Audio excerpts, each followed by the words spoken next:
Allah says in Surah Al-Asr, chapter number 103, verse number 1 to 3, Wal Asr, Innal insana lafi khusr, illa alladhina amanu wa amilu salihati wa tawasaw bil haqqi wa tawasaw bis sabr.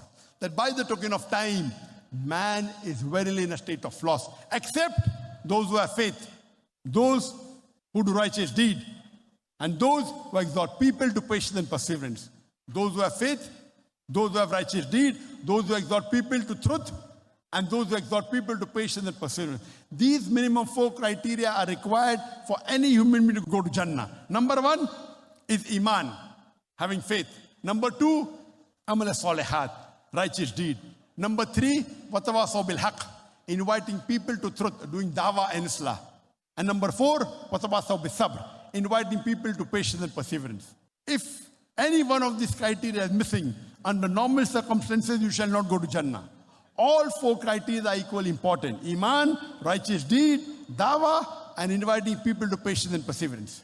So Quran gives you the formula to attain Jannah, to go to paradise.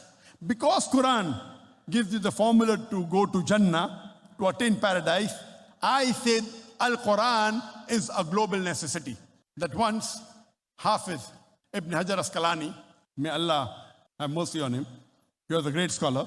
He wrote the Sharah of Bukhari, the second most important book after the Quran. When he was going in the marketplace with his entourage, he was the chief Qazi, and people, a poor Jew, he comes and he catches the mule of Hafiz Ibn Hajar Asqalani, rahimullah.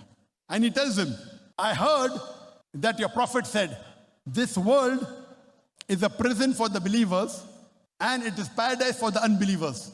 The Hafiz Ibn Hajar Asqalani says that I know what's going to happen in the future.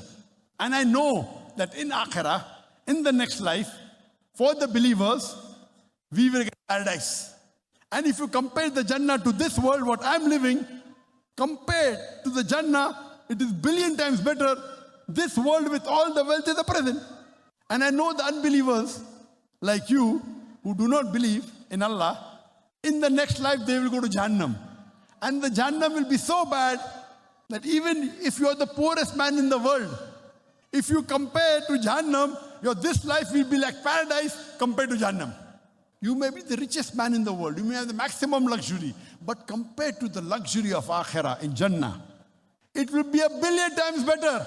So if you compare the difference between the poorest man who goes to Jannah and the richest man in the world going to Jannah, the difference is very less. So this world, you should not be bothered whether you're poor or rich, whether you're a king or a pauper. You should be bothered that you pass the test.